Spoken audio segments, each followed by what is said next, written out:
परमेश्वर के मीठे और मधुर नाम में एक बार फिर से आप सभी को जय मसीह की। मेरा नाम है फ्रेड एरियल और यीशु हमारा चरवाहा में एक बार फिर से आप सभी का स्वागत है।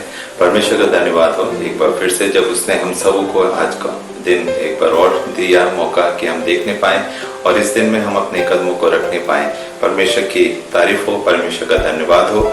और जिस प्रकार हर दिन मौका देता है कि हम उसके नाम के लिए कुछ कर सकें या उसके नाम की प्रशंसा कर सकें या उसके वचन को हम आपस में बांट सकें, तो आज भी परमेश्वर ने मौका दिया है कि हम आपके साथ कुछ वचन परमेश्वर की जिंदा कलाम से बांट सकें, जो हमको मिलता है नए नियम में रोमियो की पुस्तक उसका 3रा अध्याय और उसकी 23 आयत। रोमियो की पुस्तक उसका 3रा अध्याय और उसकी 23 आयत, जहाँ इस प्रकार लिखा है, इसलिए कि सब ने पाप किया है और परमेश्वर की महिमा से रहित हैं। परमेश्वर का वचन पढ़ा के इसके पढ़े और सुने जाने पे आशीष दे, आमीन। यहाँ पे बहुत अच्छा दिया गया है कि इसलिए सब ने पाप किया है और परमेश्वर की महिमा से रहित हैं। परमेश्वर का वचन बताता है कि हम सब ने पाप किया है, इसीलिए जो आशीष है, जो परमेश्वर की अनुग्रह है वो हमारे जीवनों में तो रहता है, लेकिन जो आशीषें, जो बरकतें परमेश्वर की ओर से मिलती हैं वो हमारे जीवन में मिस होती हैं। वो हमारे जीवन में कुछ खालीपन रहता है, क्योंकि हम जब पाप में हैं तो हम पाप के बारिश हो जाते हैं, हम पाप के में जकड़ लिए जाते हैं। और पाप किसकी तरफ से आता है? पाप शैतान की तरफ से आता है। जैसा हम सब जानते हैं, उत्पत्ति में पढ़ते हैं कि पाप इस दुनिया में कैसे आया। पाप आया आदम के जरिए।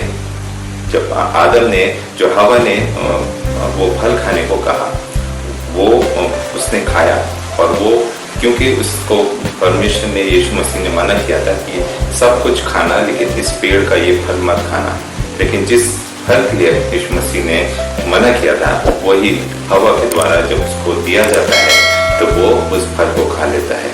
और जब वो उस फल को खा लेता है और उसी टाइम से पाप उसके शरीर में और मानव जाति में आ जाता है। और जब वो इस फल को खा लेता है तो परमेश्वर का क्रोध उस पर आता है। और वो क्या है? अपने आप को क्या देखता है? अपने आप को नंगा पाता है और वो अपने आप को परमेश्वर के क्रोध से छिपाता है और कहीं पेड़ के पीछे जाके छिप जाता है। तो क्योंकि हम जब पाप करते हैं तो हम भी अपने आप को कोशिश करते हैं हम परमेश्वर से छिपा लें अपने आप को, लेकिन परमेश्वर से हम अपने आप को छिपा नहीं सकते। हम सबसे छिपा सकते हैं, मनुष्य से छिपा सकते हैं अपने पाप को, अपने गुनाहों को, लेकिन परमेश्वर की निगाह से, परमेश्वर के क्रोध से हम अपने आप को बचा नहीं पाएंगे।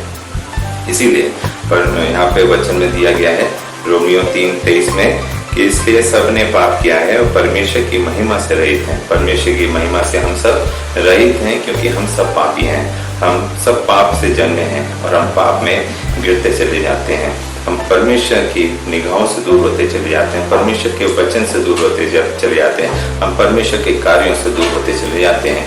जब हम पाप में हैं तो हम परमेश्वर से अपने आप को दूर पाते हैं और किसके हम नजदीक होते चले जाते हैं? हम शैतान के नजदीक होते चले जाते हैं, हम संसारिक होते चले जाते हैं। एक जगह से हम और पढ़ेंगे सबोपदेशक 7:20, सबोपदेशक 7:20, एक्लेसियास्टिस चैप्टर 7 वर्स 20।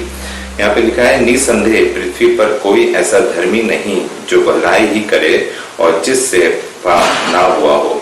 निसंदेह पृथ्वी पर कोई ऐसा धर्मी नहीं, पृथ्वी पर कोई ऐसा धर्मी नहीं जो भलाई ही करे और जिससे पाप ना हो। हम भलाई बहुत करते हैं, हम भलाई करते हैं तो हम ये सोचते हैं कि शायद हम अच्छा काम कर रहे हैं इसलिए परमेश्वर हमसे खुश होगा और हम पाप में गिने नहीं जाएंगे, या हमारे पर पाप पड़ेगा नहीं, या हमारे पर पाप नहीं आएगा।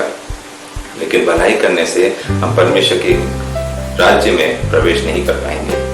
भलाई करें लेकिन साथ में जो पाप हैं उनको दूर हटाएं, क्योंकि परमेश्वर का वचन बताता है यहाँ पे, निसंदेह पृथ्वी पर कोई ऐसा धर्मी नहीं जो भलाई ही करे और जिससे पाप ना हुआ हो। हम भलाई भी करते हैं लेकिन ऐसा कोई नहीं है जिससे पाप ना हुआ हो। सब ने पाप किया है, परमेश्वर का वचन बताता है सब ने पाप किया है, इसलिए हम परमेश्वर की महिमा से रहित हैं। तो क्या हम अपने आप को जान सकते हैं? क्या हम अपने आप को इस लायक बना सकते हैं कि हम परमेश्वर के नज़दीकी में आए और पाप से पश्चाताप करें, अपने गुनाहों से पश्चाताप करें। वो कब मुमकिन है? वो तब मुमकिन है जब हम अपने आप को परमेश्वर के हाथ में सौंप दें, हम गिड़गिड़ाएं, परमेश्वर से रोएं, प्रार्थना करें। और वो विशाल हृदय वाला परमेश्वर है, वो सबको माफ करता है। आपको भी माफ करेगा, हमें भी माफ करेगा। और हम सबके गुनाहों को उसने अपने ऊपर लिया और अपनी जान क्रूस पर दी है, ताकि हम सब क्या है, पाप से बचाए जा सके और हम सबको क्या मिले, उद्धार मिले। तो ये समय जो है ग्रेस पीरियड है, उद्धार का समय है। जरूरत है कि हम अपने आप को परमेश्वर की राह पे चलाने पाए। एक और जगह से हम देखेंगे, पहला यूहन्ना उसका पहला अध्याय 8 और 10 आयत। पहला यूहन्ना उसका पहला अध्याय 8 और 10 आयत, जहाँ इस प्रकार लिखा है, यदि हम कहें कि हम में कुछ भी पाप नहीं तो अपने आप को धोखा देते हैं और हम में सत्य नहीं। 10वीं आयत में, यदि हम कहें कि हमने पाप नहीं किया तो उसे झूठ ठहराते हैं और उसका वचन हम में नहीं। यहाँ 2 वर्स जो दी गई हैं 8 और 10, बहुत ही क्लियर यहाँ पे इंडिकेशन है, बहुत ही क्लियर यहाँ पे बताया गया है। यदि हम कहें कि हमने कुछ भी पाप नहीं किया तो आप अपने आप को धोखा देते हैं। अगर हमसे कुछ गलती हुई है, हमसे कुछ पाप हुए हैं और उसके बावजूद हम बोलें कि हमने कुछ भी नहीं किया, हमसे पाप नहीं हुआ है, तो क्या हम क्या करते हैं, हम अपने आप को धोखा देते हैं और हम में सत्य नहीं। हम पाप करके मुकर जाएं कि हमने कुछ गलती नहीं की, हमसे कुछ गुनाह नहीं हुआ, हमसे कुछ पाप नहीं हुआ, तो हम क्या करते हैं, एक तो खुद को धोखा देते हैं और हम में क्या नहीं है, सत्य नहीं है। अगर हम परमेश्वर के लोग नहीं हैं तो हम मानते हैं कि हमारे अंदर सत्य नहीं हो सकता, हम झूठ बोल सकते हैं। लेकिन अगर हमारे अंदर परमेश्वर है तो हमारे अंदर क्या होना चाहिए, सत्य भी होना चाहिए। क्योंकि परमेश्वर अगर आपके अंदर है तो आप झूठ बोल भी नहीं सकते हैं और आप गुनाह करके आप मुकर नहीं सकते। अगर आपने गुनाह किया है तो आप उस चीज को एक्सेप्ट करेंगे और परमेश्वर इस बात से खुश होता है कि अगर हमने गुनाह किया है, पाप किया है, तो हम उस चीज को एक्सेप्ट करें। जब हम उसको एक्सेप्ट करते हैं तो वो हमारे पापों को क्षमा करता है। 10वीं आयत में लिखा है, यदि हम कहें कि हमने पाप नहीं किया तो उसे झूठा ठहराते हैं और उसका वचन हम में नहीं। हमने पाप किया और हम कहते हैं कि हमने पाप नहीं किया तो हम झूठा ठहराते हैं, उससे झूठा ठहराते हैं किसे, परमेश्वर को, और उसका वचन हम में नहीं।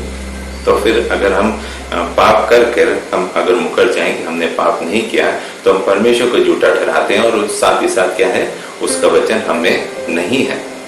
तो हम 2 चीजें हैं, एक तो आप पाप करें तो उसका अंगीकार करें, उसको एक्सेप्ट करें और साथ में अपने आप को भी धोखा ना दें और साथ ही साथ आप में अगर झूठ बोल रहे हैं, आप मुकर रहे हैं, तो इसके मतलब है कि आपके अंदर सच्चाई नहीं है, सत्यता नहीं है।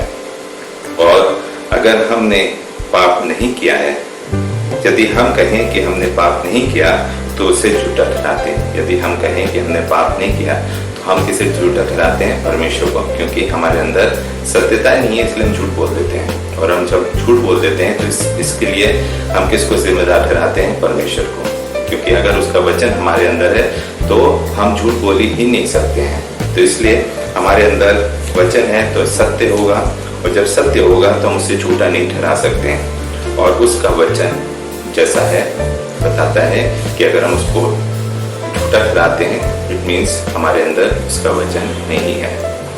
तो ये सारी चीजें हैं जो हमें इस बात पे यकीन दिलाते हैं, हमें इस बात को बताती हैं कि हम सब ने पाप किया है और परमेश्वर की महिमा से रहित हैं। तो इस जो पॉइंट्स हमने अभी आपको बताए हैं, ये जो रेफरेंसेस हमने आपको दिए हैं, इसको जरूर पढ़िएगा। एक तो है रोमन्स 3:23, दूसरा है सबोपदेशक 7:20 और तीसरा है पहला यूहन्ना 1:8 और 10 है। और ये इन वचनों को जब आप पढ़ेंगे तो आप इसकी गहराई में भी उतरेंगे, आप खुद को एनालाइज भी कर सकते हैं, आप खुद को पहचान भी सकते हैं कि अगर आप परमेश्वर में हैं तो आपके अंदर पाप नहीं हो सकता और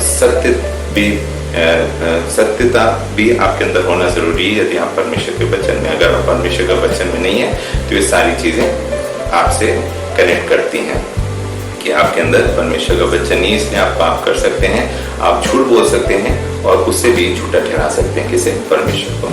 आशा करते हैं इस छोटे से वचन के साथ आपने बहुत बहुत कुछ सीखा होगा और निरंतर परमेश्वर के नजदीक में बने रहें। अगर आप हमारे चैनल में पहली बार आए तो इसको सब्सक्राइब जरूर करें और समय समय पे हम इस तरह के वीडियोस लाते रहेंगे और परमेश्वर के वचन से आपको अवगत कराते रहेंगे और कोशिश करेंगे कि आप जितनी ज्यादा जानकारी और शिक्षा आपको परमेश्वर के वचन से मिल सके हमारे द्वारा, तो हमारा जीवन भी परमेश्वर के राज्य की तरफ आगे बढ़ पाएगा। May God bless you all.